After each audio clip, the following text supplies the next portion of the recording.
नमस्कार, मैं doctor PM Tripathi, director वैद ICS Lucknow. चुनाव पर चर्चा, क्योंकि हमारे देश में इस वक्त लोकसभा के चुनाव चल रहे हैं, ऐसे में हम चुनाव से जुड़ी बातें आपके सामने लेकर आ रहे हैं। आज बात करेंगे इसी क्रम में एंटी डिफेक्शन लॉ या दल बदल विरोधी कानून पर। दरअसल दल बदल का मतलब होता है जब किसी एक राजनीतिक दल का चुना हुआ सदस्य इलेक्शन के बाद किसी दूसरे दल में शामिल हो जाता है, या मंत्री पद पाने के लिए या सरकार से किसी अन्य फायदा प्राप्त करने के लिए वो अपना मूल दल छोड़ करके जब किसी दूसरे दल में चला जाए, या अगर वो इंडिपेंडेंट कैंडिडेट है, निर्दल प्रत्याशी है और चुनाव जीतने के बाद किसी दूसरे दल में शामिल हो जाए, तो ऐसे दल बदलने वाली परिस्थिति को दल बदल या डिफेक्शन कहते हैं। और ये प्रक्रिया शुरू हो गई आजादी के बाद जो पहला इलेक्शन हमारा हुआ लोकसभा का 1952 में, उसके बाद से ही ये समस्या देखने को आई कि ज्यादातर जीते हुए कैंडिडेट्स अलग अलग कारणों से, अलग अलग वजहों से अलग अलग दलों में शामिल होने लगे, जिससे कि राजनीतिक शुचिता प्रभावित होती है। जो जनतंत्र में जनता ने हमें विश्वास सौंपा था, जिस विचारधारा, जिस राजनीतिक दल के लिए हमें वोट दे करके जिता करके भेजा था, अब हम जनता से चुनाव जीत कर आने के बाद जब हम दूसरे दल में चले जाते हैं, तो दरअसल ये एक प्रकार का जनता से लोकतांत्रिक विश्वासघात है, एक प्रकार से जनता के साथ धोखा है। क्योंकि जनता ने हमें जिस दल के लिए चुना, जिस विचार के लिए चुना, जिस वजह से चुना, हमने चुनने के बाद उस विचारधारा, उस दल और उस वजह को छोड़ दिया जिसकी वजह से हमें इतने ज्यादा या कम लेकिन जनता के द्वारा हमको जीत हासिल हुई। और इसलिए 1985 में श्री राजीव गांधी की सरकार के द्वारा एक कॉन्स्टिट्यूशनल अमेंडमेंट किया गया, जिसको कहते हैं 52nd अमेंडमेंट 1985, 52वां संविधान संशोधन। और इसके जरिए एक दल बदल विरोधी कानून हमारे संविधान की 10वीं अनुसूची के द्वारा जोड़ा गया। तो 10th schedule was added to our constitution which is related to anti defection law. अब अगर हम बात करें तो दल बदल की प्रक्रिया तो बहुत पहले से, आजादी के बाद पहले चुनाव के साथ ही शुरू हो गई, लेकिन ये स्थिति 1960s के 1960 के दशक में बहुत ज्यादा बद से बदतर होती चली गई, बिगड़ती चली गई। और एक आंकड़े बताते हैं कि 1967 से 1971 यानी कि 1967 से 1971 के बीच में 142 एमपीज, 142 सांसद एंड 1900 यानी ऑलमोस्ट 2000 सांसदों ने, एमएलएज ने एक दल से दूसरे दल में जाने का मार्ग अपनाया। यानी कि 142 सांसदों ने, 142 एमपीज और 1900 विधायकों ने केवल 4 साल में अपना दल छोड़कर दूसरा दल ज्वाइन कर लिया।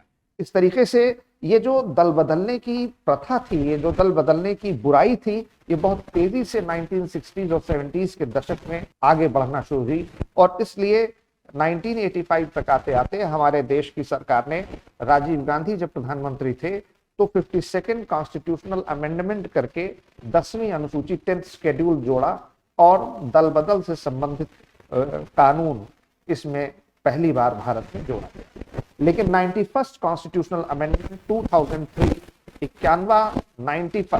91वां संशोधन 2003 के द्वारा एक व्यवस्था और कर दी गई कि यदि किसी राजनीतिक दल के 2/3 सदस्य या उससे ज्यादा दल बदलते हैं तो उसको विधिक मान्यता मिलेगी।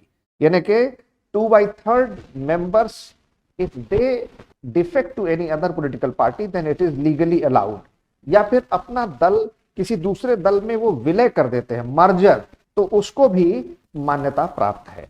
या फिर कोई नया दल अलग से बना लेते हैं, if they form a new political party, तो वह भी जो है दल बदल की श्रेणी के बाहर हो जाता है। और इस लिहाज से अगर हम देखें तो जो 91st कॉन्स्टिट्यूशनल अमेंडमेंट 2003 किया गया, उससे जो दल बदल रोकने का पूरा उद्देश्य था वो ही विफल हो गया।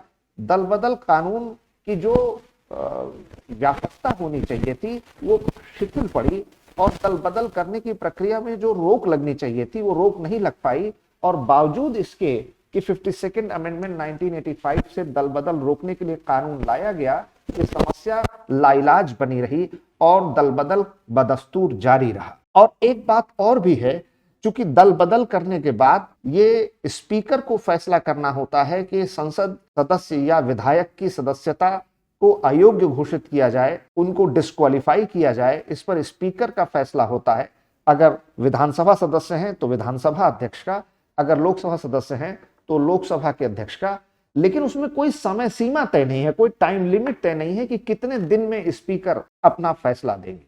इस वजह से पार्टी हित को ध्यान में रखकर स्पीकर इस फैसले को या तो बहुत जल्दी सुना देते हैं या इसको टालते चले जाते हैं, जैसा कि उनकी पार्टी के हिसाब से सूट करता है, जो उनके हिसाब से मनमाफिक होता है वैसा करते हैं। यानी कोई एक टाइम लिमिट नहीं है जिसमें कि उनको अपने एमपीज या एमएलएस को डिस्क्वालीफाई कर देना है। इस वजह से इसका और भी दुरुपयोग किया जाता है। अब जहां तक कोर्ट की बात है तो Ravi Nayak versus union of India 1994, Ravi Nayak बनाम Bharat Singh 1994, J Vishwanath 1996, R Rama versus SP Maurya 2007, Rama versus SP Maurya 2007। ये सब कुछ ऐसे महत्वपूर्ण निर्णय हैं जिसमें के दल बदल से संबंधित फैसले सुप्रीम कोर्ट ने दिए हैं। 1999 में 1999 में लॉ कमीशन ने यह कहा था कि अगर कोई पॉलिटिकल पार्टी दूसरी पॉलिटिकल पार्टी में विलय करती है, मर्जर करती है, तो उसको भी डिस्क्वालीफाई कर देना चाहिए, उसको भी अयोग्य घोषित करना चाहिए। और जहां तक कॉन्स्टिट्यूशनल रिव्यू कमीशन की बात है, जो संविधान समीक्षा आयोग सन 2000 में अटल बिहारी वाजपेयी की सरकार ने बनाया था, उसमें इस आयोग ने सिफारिश की थी कि किसी भी प्रकार के दल बदल को पूर्णतः अवैध घोषित कर देना चाहिए और ऐसे दल बदल करने वाले सदस्यों को दोबारा चुनाव जीतकर आने पर ही सदस्यता मिलनी चाहिए। और तब तक जब तक वो दल बदल अपना कर रहे हैं तो उनको सदस्यता से पूर्णतः समाप्त कर देना चाहिए। यानी कि अगर आज की तारीख में हम देखें तो स्थिति ये बनती है कि दल बदल कानून होने के बावजूद दल बदल बदस्तूर जारी है। दल बदल का जो तौर तरीका चलता चला रहा था उस पर प्रभावी रोक नहीं लग पाई है।